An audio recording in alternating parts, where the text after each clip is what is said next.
Saj Issa is a Palestinian-American multidisciplinary artist living in LA. Traversing the rocky political terrain often attached to conversations of her homeland, her work reflects on notions of displacement, dispute, and identity. Through assemblages of ceramic tiles, she pays homage to the heritage of Islamic craft, the intricate and ornate detailed designs jarringly subverted with logos of big oil or tobacco companies. The East meets the West, or maybe more accurately in this case, the West invades the East. Today, Evan Brico joins Saj at her studio in LA to discuss her forthcoming graduation, life as a Palestinian girl in St. Louis, Missouri, and the role of art in politics. If you enjoyed this episode, don't forget to subscribe to the channel, give us a follow on the socials. That's it. Enjoy the conversation.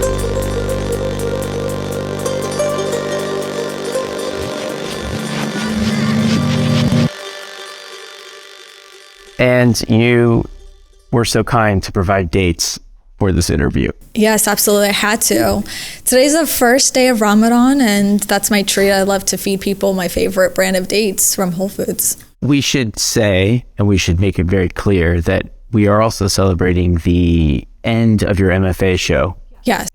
On the campus of UCLA. So that is also slightly the occasion of this particular interview. Yes. I think. I don't know. So I guess the question is, how does it feel to have the MFA show over with, have the work back in the studio, and kind of I don't know at what stage you're at with relief or direction? So I'm in phase 3 of grieving, I think. Sorry. The first phase of grieving begins whenever the work leaves my studio. Okay. And then the second is the opening and having to, I love seeing people at the openings. And I really appreciate people coming out, but I have social anxiety and having to say hello. I feel a sense of anxiety whenever I don't give the proper attention that I want to my friends and family that come in town for the shows and colleagues.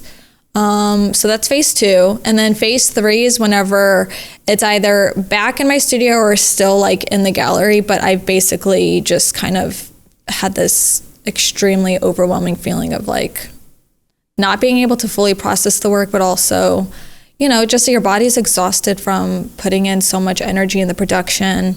So there's a visceral feeling to just want to collapse. Do you have a go-to at an opening when you're feeling when you're in stage 2 of grief? Do you have a go-to? A go-to okay, I'm going to leave the gallery space for 15 minutes. What's your...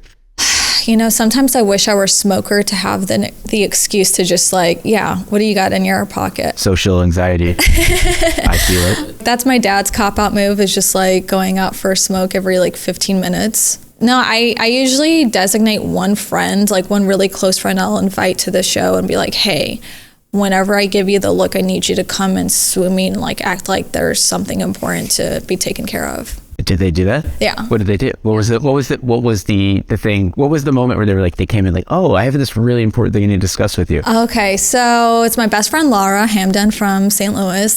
We grew up together, and she does an amazing job at she's a journalist, so she's really good with communication and just her and I have this amazing telepathic communication where sometimes I don't even have to give her a gesture. She just knows. Openings are a strange thing. Whenever you dream and there's a lot of people from different parts of your life in the same room. Right. And they sort of don't look like the people, they take on almost different appearances in the dream, but they represent something. Yeah, absolutely. Yes, that's exactly what it was like. It's this person that I went to high school with is here. This person from my undergrad college is here. This person I did this residency in Kansas City is here. Amazing people to all have seen, but it was just overwhelming for different parts of my brain to be activated and be oh my God, I can't believe this person's here. This feels very surreal. Also, my aunt, who I haven't seen in, a year, is here as well. So it was a family affair. Yeah. When you've done exhibitions outside of your MFA program or any of your grad school or any of your art schooling, does it feel different that it's in the context of your MFA as opposed to just an opening that's celebrating your work on its own? Yeah, I think so.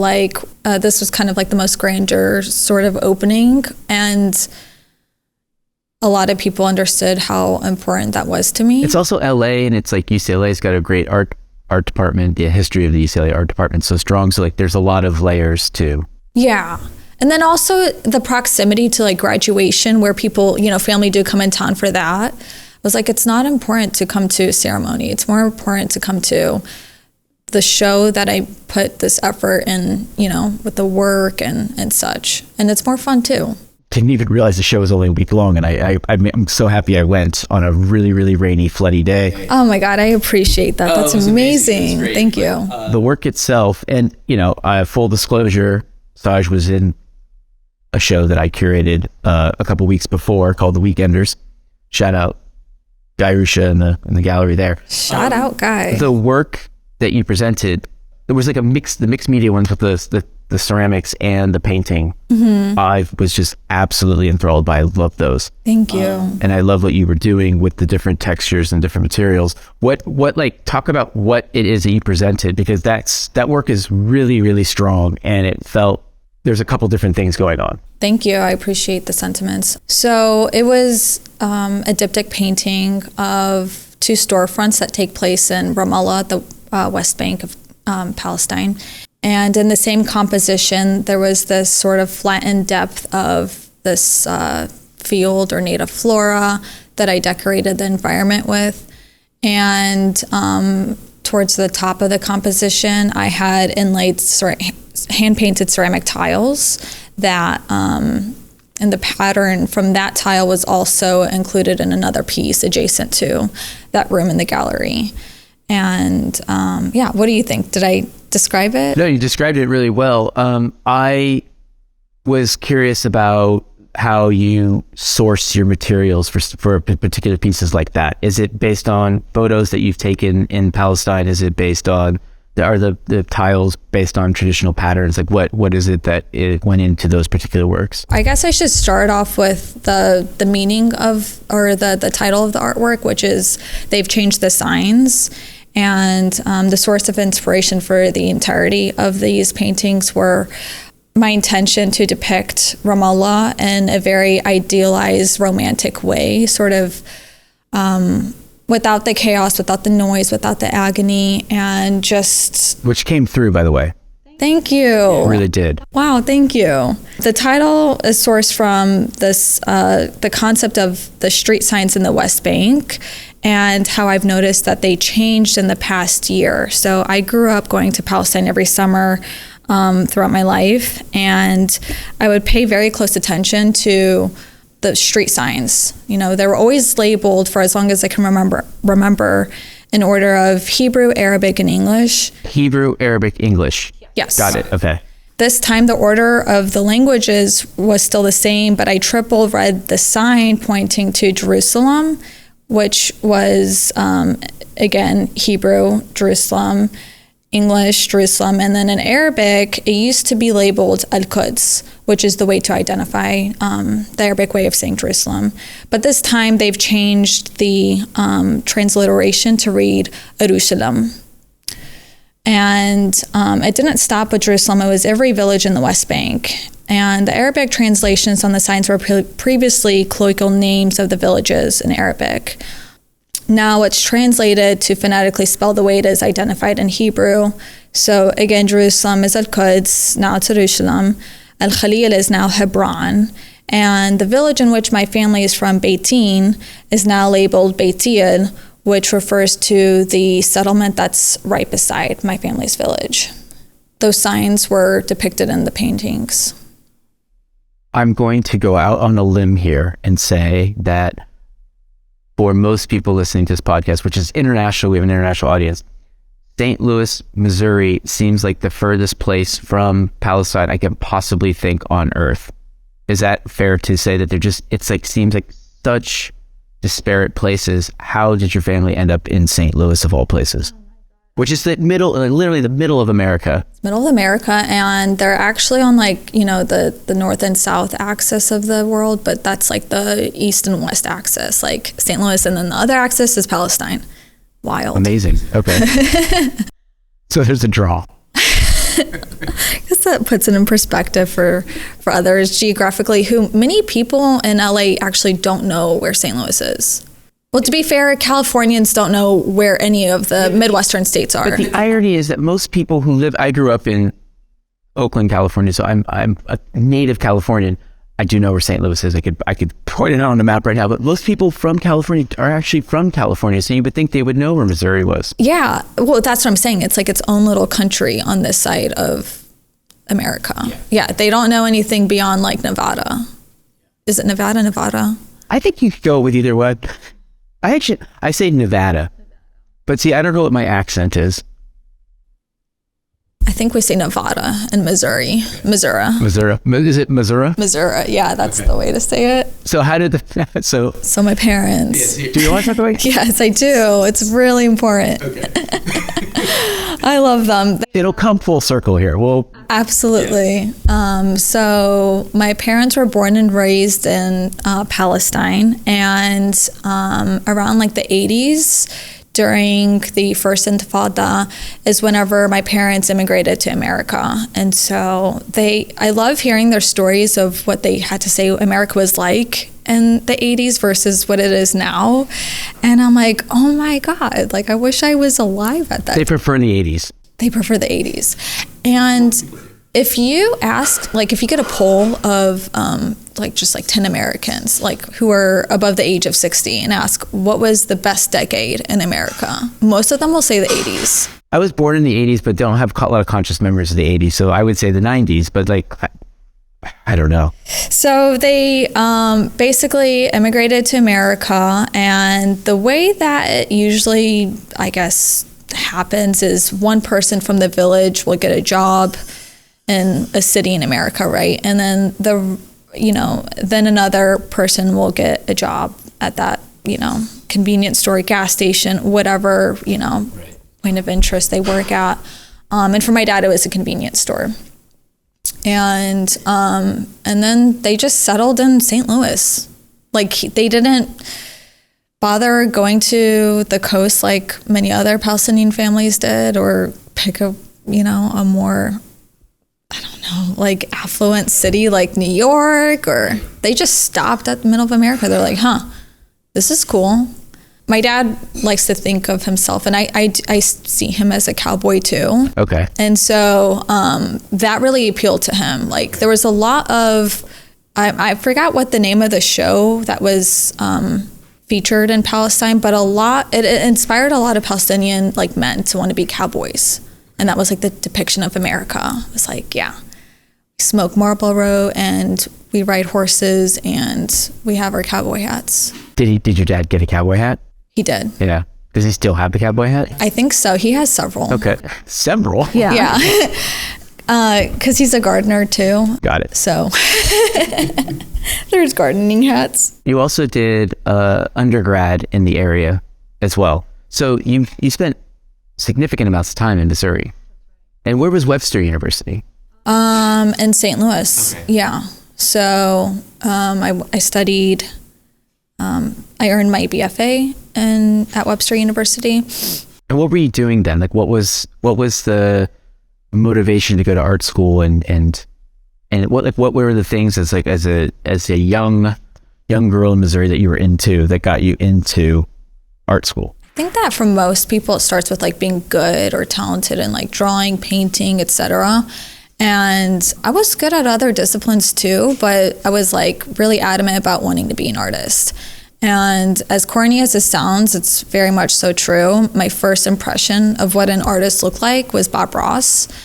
And that should linger for many people. I mean, I was like, I want to... A gentle perm and a gentle voice. Such a happy person. And then I see other people who are doctors and lawyers. I'm like, they're angry, but Bob is happy. Yeah. So later did I figure out that was just an illusion, right? Being a happy artist. But yeah, so I've always had this interest in like craftsmanship, and it began with craft, I would say. And then going back to Palestine, enhance that, like desire, interest, the kind of understanding that craft was something that you could kind of work with? Yeah, definitely. There was a lot of, I guess, like traditional folk art that I grew up seeing as well that inspired kind of the mediums that I work with today. Mm-hmm. I had this impression that like art can change the world. Still do have that impression. It's not a bad way of looking at it. Yeah. And so growing up in those two places that suffer the same sort of segregation and oppression really inspired me to like want to take action. And art was always a way for me to express that. Did you feel the weight of the political situation when you would go to Palestine? Like, was it very palpable at that time? And continues to, I mean, obviously it continues to be extremely volatile in terms of the current political climate, especially the current political... This seems like this gentleman will not go away. But like, did you feel it when you would go back? I mean, I know the United States has its tensions, but that is a particular tension that is very palpable. Yeah, definitely. It was interesting, like seeing what, you know, the little instances of what occupation was whenever I was a kid, and then seeing the evolution of that change and get grander and bigger and more powerful and just this monster, you know. It was interesting, like growing up and seeing how that system just keeps on evolving and becoming so ubiquitous, it feels, because... Yeah, good use, yeah. Ubiquitous is the best term that I can use to describe all of these systems that are taking place. You know, it's not unique to just Palestine, but definitely has its fair share of oppression there, too much. And I'm always at a loss of words to describe what that looks like or what that is. And it's hard to explain. And I encourage a lot of people who want to, you know, be a tourist in either countries to just take a look at both sides. Yeah. Ubiquitous is a really good word to describe a lot of like what your work is about. Aside from those two pieces that I was drawn to of the kind of the street scenes of Palestine, but ubiquitous is definitely something that you play with iconography and logos and with the ubiquitous meanings of them, and you apply them to kind of a craft. I feel like that is something. Look, if you're going to put a Nike logo or a Shell logo on something so ornate that you're doing, like it's bold. What were the kind of first inklings of kind of dealing with ubiquitous iconography and presenting it in this way? Yeah. So that was a long-winded question, but there was something there. There's something there. Something stuck with me there. Okay. I always consider how logos can take form and, you know, depending on like the scale that they're presented, but whenever they're very small, they're designed, right? Like, I mean, logos in general are designed, but what I mean by that is it can be kind of plugged into the shapes of these geometric or floral patterns that I'm implying, and it kind of unsubtly looks very like it fits there. And that's the unsettling part about it, is that it looked like it always belonged there. Yeah, well, what I liked, especially in this particular show that I saw, was that you had this ubiquitous sort of, and they are, like, they feel omnipresent. They're slightly aggressive logos because they mean something that's not necessarily the most fan-friendly, family-friendly, world-friendly logos. But then you kind of turn the corner and you saw these like very peaceful scenes that is actually based in an area of occupation. And I love that, I can't believe I'm gonna use this word, juxtaposition. There we go. Sometimes there's no other words either. We get dinged in the office if we use juxtaposition in an essay or anything, but whatever, we'll use it. It seemed like a very, very strong juxtaposition of sort of almost like this impending fear, but then like this calm in a place that is known to have so much resistance and challenges. Right, yeah. So my choice of refraining from, you know, depicting any logos in the paintings itself was to kind of contribute to the idealism that I wanted to, you know, this love letter that I wanted to paint of Ramallah. And so I consider these logos as a hostile gesture, and that I integrate in these tile patterns. And so by refraining from doing so is like, okay, like it already feels so stuck and hard to have the tiles kind of juxtapose and the composition, but it wasn't as ambivalent as including the logos. My choice of which brands make an appearance are based on which ones have made a critical impact in the East, such as Nike, Coca-Cola, LVMH brands, oil companies, and tobacco companies, or to name a few. And I've typically incorporated those in the form of ceramic tiles. And historically, tiles have been used in Islamic culture as a tool to represent divine principles of unity and order as evidenced by God's creation of the universe. And so I utilized the traditional tile work combined with corporate logos as a way to draw connections between the ways that colonization seeps to the indigenous ways of life, both jarringly and obvious and woefully mundane ways. Is it interesting then to see who buys the work? Yes. Knowing kind of what you're talking about. Absolutely. Because it would be, like, I think they're really beautiful, but to have like a shell piece in your house, like that takes a very, very, like, it's an interesting purchase, I guess you could say. I definitely agree. I think that... I mean, I assume an oil executive is not buying it. No, and I wish that they would. Why not, you know? It would fit there. Right? Yeah. I think that they're just so sick of creating this monster that they're like, oh, I don't want to live with it at home. Like, they recognize that. They're like, I don't want to have to... I don't think that they feel proud about it. Right. Yeah. You know, surprisingly, I did have one guy who works with Shell, came through my studio, and he got like a smaller kind of print. And I was in the process of making like the tile, like the large, you know, 60 by 96 inch tile work. And he was just like, whoa, like, he's like, you made it look beautiful. And I was like, that's the point. And he was like, it's so unsettling to see this. There we go. He admitted to it. He's like, it was a confidential conversation, but we were able to just talk about the way that, you know, somebody who works in that industry felt about the way that company, its contributions to society, and then it conflating into someone's artwork. Right. Do you have to have two different mindsets when you are studying for your MFA and making work, but also having private sales and having a career outside of the school context? Is that difficult to manage or to brains, or can it be the same? That's a really good question. I prefer to have them both in the same place at all times. Yeah. I need as much as my brain as I can have in one room. But I think that I'm a realist, and to consider what, you know, the audience outside of the art world considers and thinks about, you know, my practice at least, and the conversations I want to have with those individuals, again, outside of the art world, is just a realist way to navigate.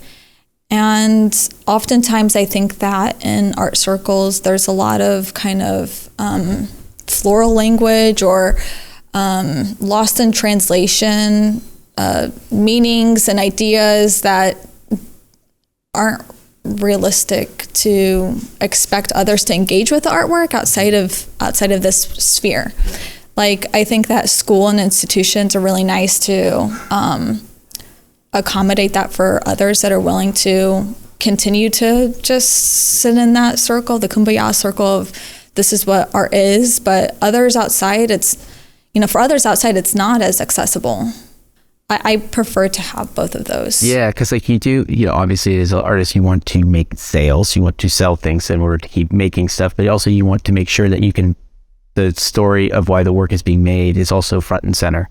There's a balance. Yeah, definitely. I think that there have been times where I was asked to commission certain works that were, again, didn't make sense to have, and I just won't succumb to whatever, Right. I have my boundaries with what I'm able to make sense in my practice, and others that I'm like, yeah, that makes sense, but it's not random, and I don't want others to feel that it's random either. Since we're here, and I didn't think about asking this, but I'm going to ask it, like, how was UCLA helpful? Oh my God, it's the studio. Have you seen the studio? I mean, it's just, yeah. I haven't given you a proper tour. We'll get a proper tour, yeah. So, I sound like a student affairs like diplomat right now. UCLA's MFA program is the #1 MFA program in America, right? In this nation.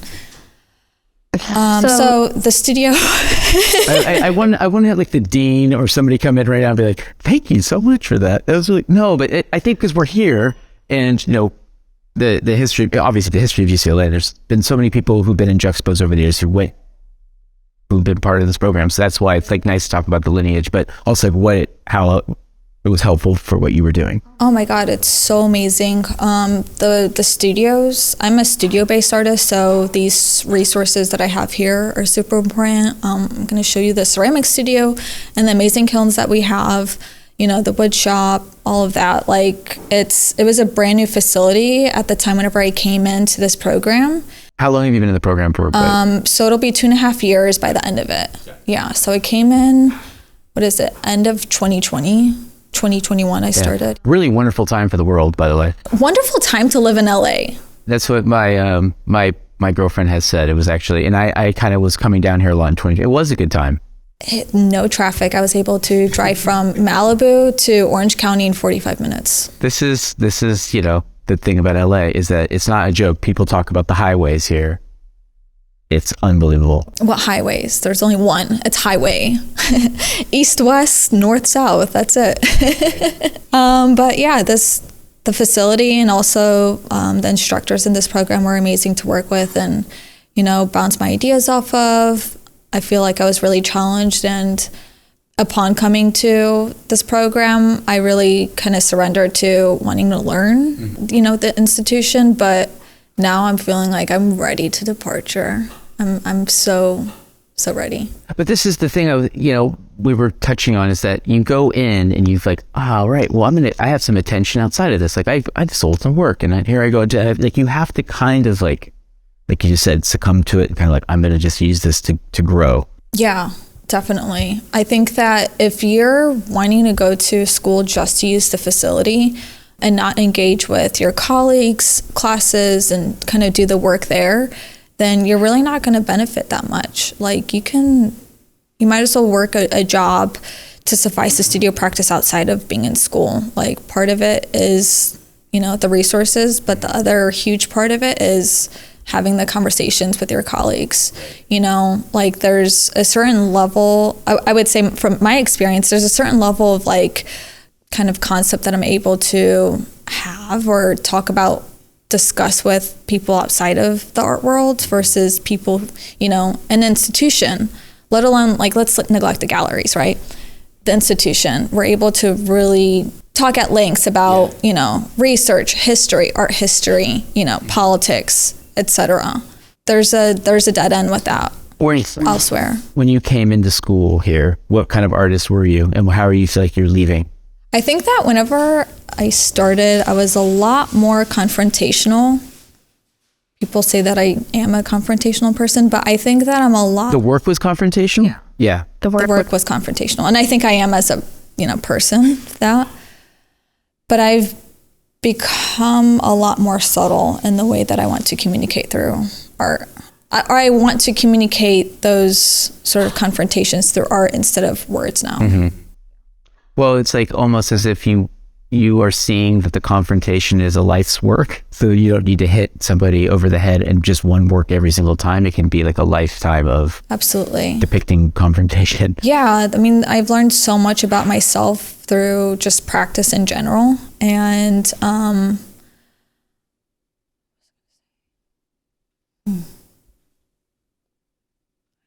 brain fog. Do you have COVID? I did. My dad has COVID right now, and he's just like in such brain fog. He's just like, I'm gonna give you a list of supplements that I suggest for him. Oh, that's good. Yeah, he's in the midst of it, so yeah. It was so I got COVID throughout in the middle of the program, and that was really hard to work through. Like, you can't finish your sentences whenever you have COVID. You kind of lose your confidence a little bit, and you just feel like a little bit like dreary. Yeah. I was able to run whenever I had the virus, but I couldn't think. I couldn't even read. I was like, what am I looking at? It's very strange. Rest in peace, COVID. It's still happening, does it? I guess so. Yeah, your dad has it. Yeah, he's like in that period of time where it's like been like 3 weeks, and it's just like, oh God. Yeah, I'm definitely gonna have to give you that list of supplements. It really helped me. But going back to what I was saying about what type of artist I was before this program, yeah, there was a lot more weight on one artwork, or the types of messages that I wanted to convey in one artwork. And I have a lot more grace with me and my practice now, and that was very helpful. Yeah. But I also understand the consequences that, gauging the type of consequences that what I produce might have on others. Mm-hmm. Do you feel the weight of being a Palestinian-American in the work? Absolutely.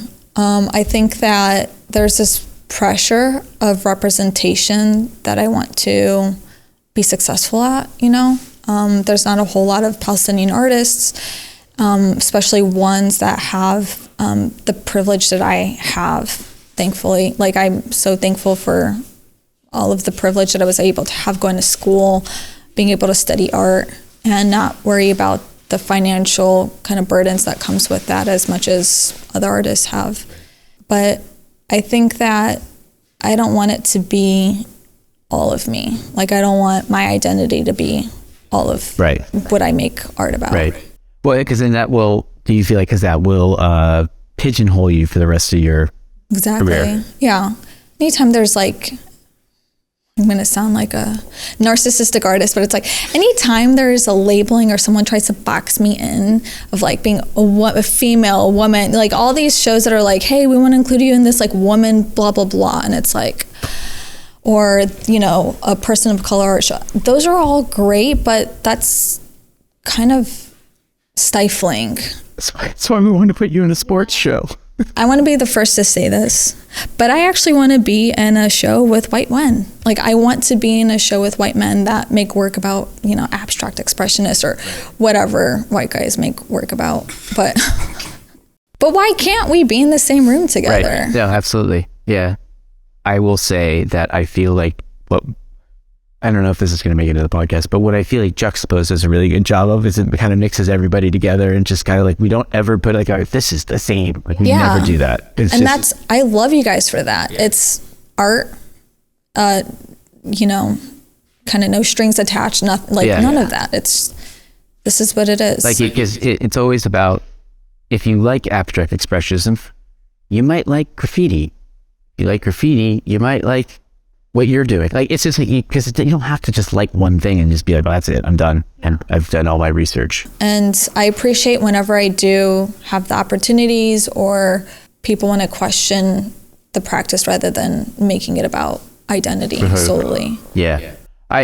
One of the reasons why I really wanted to talk to you on the podcast was because I thought the way that you were mixing mediums was something I hadn't seen in a way that was that interesting. Like, I thought those paintings that you did, are they paintings? What do we call those? Because they're paintings with ceramic. What are they? They are paintings. They're oil paintings on wood, and then I inlay ceramics in them. Right. So I do consider them paintings. That must be heavy. Are they heavy? Depending on the ratio of tiles that I inlay, yes. The kind of we got to look up a word instead of juxtapose. No, let's keep using it because it's really good, because it makes it, it reiterates the type.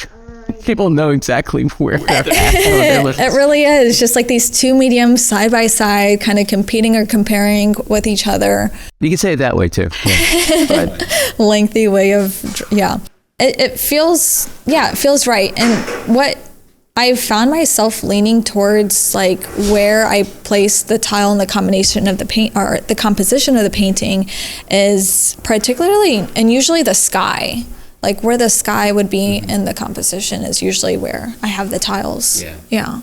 I really like that kind of effect. Was that a direction that you were already exploring before you got here, or is that something that's developed since you've been here? No, the tiles was entirely new. I've always had kind of background in ceramics, and a lot of those skills just translated to tiles. Yeah. And I was a painter before I was a ceramic artist, and whenever I began this program, we didn't have access to our studios, so I had to literally make work in my apartment whenever I moved here. And it really just helped transition from working three-dimensionally to flat. But you kind of had to. Yeah. You didn't have a choice. Yeah. Space, and then also the toxicity of clay in my home was not practical. So I was like thinking about like, how can I reference all of these kind of scenes and depictions that I want to in a flattened dimension. And the tiles and paintings was the way to do that. What is something that you can tell me about St. Louis that has anything to do with the work that you make? Okay. That's a deep sigh. Yeah. We're not quite sure, everybody, guests or reader or listeners, if we're not quite sure if how excited she is about St. Louis, but we're gonna get there. I will explain to you why. But back to that question. My dad, again, whenever he immigrated here, he worked at a convenience store. And upon me moving to LA, I was just like, the convenience stores around and liquor stores and corner stores, they all felt ubiquitous in the area that I resided in at the time. You had a body of work called convenience store, correct? That's right. Yeah. And so I was thinking about these lack of portraiture portraits, these kind of like quick transactions that are made at these places, but also the kind of like how these places felt like a jewel box, and I wanted to portray that through a painting.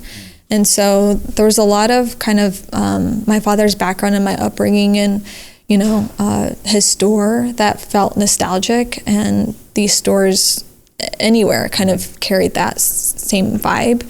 That's a huge contribution of what St. Louis played into that body of work. And like that, is that where you kind of got the idea of like the repetition of logos? It's ironically started with print first. Oh, okay. Again, I didn't have access to the studio, but I made these designs on my computer. I printed them out, and I wanted to make it into like a wallpaper to, again, reference like the tiles. And my instructor was like, don't take any shortcuts, like go make the tiles. And I was like, okay. She's like, you know how to do it. I was like, that's right. So I did, and that's 7-Eleven was the first one that I made. Yeah, okay. Yeah. And 7-Eleven being one of the, internationally, just being like ubiquitous upon ubiquitous. Mm-hmm. Yeah, especially in LA. Like there was like a few growing up that I witnessed, but they were like at every corner here. I was like, what's that about? And I think the most interesting 7-Eleven I've ever been into, Tokyo has some interesting ones, but I think it's Japanese, right? Like it started in... It probably did. 7-Eleven? But the one I went to, like some coastal town in Norway, was like the most, it was just like, oh, this isn't 7-Eleven, but it is 7-Eleven, but it's not so, because it was like the things were like just a little too nice in there, or like a little too, like not on brand. Oh. It was like more like a grocery store. You could sit down and have your coffee. It was a cafe in there. Yeah. Nice. What was the one in Japan like? You could buy really good white t-shirts, which I like white t-shirts, so it's just one of those things with like, that's convenient. Very convenient. Could have been too much information that might be cut out of the podcast. So that's where St. Louis comes in. Yeah. Just like my upbringing, witnessing a lot of these male figures work in convenience stores and wanting to portray that through painting. But ultimately, like the lack of figuration is still something that I'm interested in. Yeah. That is refreshing. Yeah. And alongside, the tiles referencing Islamic art, lack of figuration is also kind of a move that I'm using to express that. And traditionally, Islamic law influenced abstraction and was unyielding towards artistic expression of figuration or any sentient being. So you were in Islamic art, figures was not present. That's right. Yeah. It was against the law to portray figuration. It was a way to remove society from, I guess, giving hierarchy or worshiping any idols or any persons, etc. So that's how the tiles and the kind of geometric, phenometrical patterns derived. Phenometrical, is that a word? I liked it. Thank you. You know, the irony is, with the lack of figuration and like a more of a gift of abstraction would actually, to me, make people think of it almost seems more anti-authority to have abstraction. Yeah, that's right. Yeah, it seems kind of like a weird OG graffiti. Yeah, it kind of seems like it seems counterintuitive to like what the law would be, but I understand why. I understand in the context of the history of Islam why it's not. Yeah. But abstraction always seems to be like anti-rules. I think that it was also to, again, not give entitlement or power to one being. Yeah. But ironically, what happened was over time, whenever mosques or religious sites, architectural like palaces, etc., were established, it was under the name of like an emperor or ruler or whatever. And it's like still like there's still this authoritarian figure that was either funding or, you know, establishing an architectural site to pay homage to that being. Yeah. You can't escape it. You can't escape it. Yeah. I would say like my artistic practice is informed by the style of craft, which is, you know, very intricately adorned, which results in the work being detailed, abstracted, and geometry and the florals. And there's a couple things that I want to say about, I guess, the lack of figuration and the way that has portrayed itself in the Middle East. The lack of figuration presented in the Muslim world allowed for non-Europeans and non-Muslims to depict Arabs and their society with their artistic egocentric expressions. And so this took place before the 19th century of Orientalism.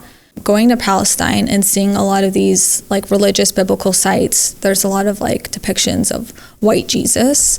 And my theory is that the Romans had that leverage and stride over the Muslim world to depict Jesus because of, again, the law of removal, you know, depicting figuration. Yeah. It's really kind of crazy to go to the Middle East and then see the same white Jesus that I grew up seeing in Missouri and in Bethlehem. Yeah. It's bizarre. It doesn't add up. No. I just thought of this. Hold on if this doesn't go anywhere, but are you playing with the idea that the Western world went into the Middle East, gave a white Jesus? Are you playing with the idea that now this iconography I'm throwing it back to the Western world in an Eastern way, back? Like it's almost like a conversation, so you do Jesus white, I'm going to do Nike in a traditional Arab, kind of aesthetic. That is really interesting to think about. Wow, that's brilliant. Thank you. I'm going to write that down on my table, not even my notebook, my table. She's actually writing this down. She could also just listen to the podcast in a couple days. And I will forget. It's fresh in my mind. When did you design your logo? So my logo was designed by a student at WashU. Yeah, she was a graphic design student. And at the time I was like, I graduated with my BFA and I thought that I knew everything about everything. And I was like, yeah, I'm going to be a studio potter for the rest of my life. I don't know. I probably got through like the 200th pot and I was like, fuck this. I'm not doing this for the rest of my life. Because you could always do that too. Yeah. Absolutely. Yeah. But I was like, I just want to like make work, pots and sell them online. And that was like going very well. But anyway, I really wanted a potter's mark that would encapsulate like the identity of me and through typeface, while also having some sort of symbol that would reference my name in Arabic. And so it's read in English Saj, and connected to the J is the letter S in Arabic. So that's how my logo came. It's a dope logo, by the way. Thank you. She did phenomenal. And I actually paid a couple other, whenever I got more money, I was like, you know what, let me see if I can rebrand the logo. I paid some other graphic designers and they did not do it justice. I was like, nah, I'm leaving it. What is the thing that makes you the most excited about being done with your MFA? I'm in stage 3 of grief right now. That's a hard question. But I think that the liberty to travel without having to worry about classes, like I can just, it feels really surreal to be able to just pick up and travel now. What is like the first thing on the bucket list as this is over? Sicily. Why Sicily? One, White Lotus kind of. Oh, really? Is that what it is? I haven't watched season 2 yet, so I really apologize to everybody who's probably listening. Just like how did you not? Yeah, Sicily looks like what paradise would be. Paradise. You imagine it, and it's Sicily. I want to go to Sicily. I also want to spend a few months in Palestine. So I want to be kind of in that region of the world. Yeah. It feels a lot easier to travel around. Kind of. I'm going to also go to Europe as well. It feels like once you're on that side of the continent or that side of the world and those continents, it's like easier to get around. I think I've never been to Sicily, but I have Italian family in southern Italy. Feels a little bit like where my heart is. So I definitely, when I was there, I was like, oh, this is probably where this is probably it. This is where home felt like. What is the next couple months look like? Do you have shows? Do you have anything lined up? Not on the record that I could share with you. Okay, well, that's fine. Yes, but that means something. So that's at the moment I'm working on like more writing, and there's this collaborative book called The Watermelon Book that I'm working on with my friends. So I want to kind of submit a 20-page creative, artistic expression through printed matter.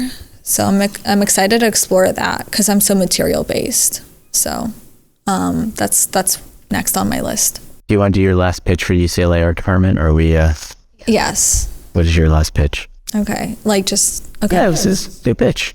Look, we're doing a podcast, and I'm a former UC student, so I feel kind of a kinship. So. What UC did you go to? Yeah, Chris. Oh, okay. Did you like it? I did. You got to put that. Yeah, UCLA. At least you guys have a basketball team. Yeah. And a football and etc. I love this school. I'm so grateful to have the privilege of studying here. And if anyone is interested in applying to UCLA and has any questions, ask me 6 months after I've graduated. Yeah, that's right. It's premature. My experience. But I'm very grateful and privileged to have studied at one of America's top leading MFA programs. Is LA home? No. No. Do you know where home is? Not yet. That's a good answer. Yeah, not yet. No, you shouldn't have that answer. I'm looking for it though. But what did you get from Los Angeles? Like, what was So much. Oh my God. The art community here is so generous and so friendly. I thought that it would be very competitive before coming here, but it's actually more competitive in St. Louis. I mean, there's, way more art opportunities here. No one's kind of like feeling like there's a certain amount of spots at the table. So that's cool. And overall, just like meeting more people from like the international world has been very amazing to be a part of. Would you spend more significant time in Palestine if you could? Absolutely. I only have, if I'm lucky, a 3-month visa. But yeah, actually I will share what I'm going to do after I graduate. Yeah. I want to spend some time there making art. And I've never done that. I've only gone there, visited, experienced, and then took all that information back to America and made work. But I want to physically make that at the ceramic studios there, as well as like my home, my parents' home. So I'm excited about that. Okay, you could tell us that. Well, there was this other opportunity that I'm excited about that I just had to keep close. Thank you for today. Thank you so much. It was a pleasure. Congratulations on stage 3 of grief. Thank you. I think this is helping me get through stage 3. Oh, that's good. Yeah. Oh, see? Thank you so much for coming and taking the time to learn more about me and my practice. Yeah, we'll have to do an update when you get back from Palestine after making work, for sure. Thank you.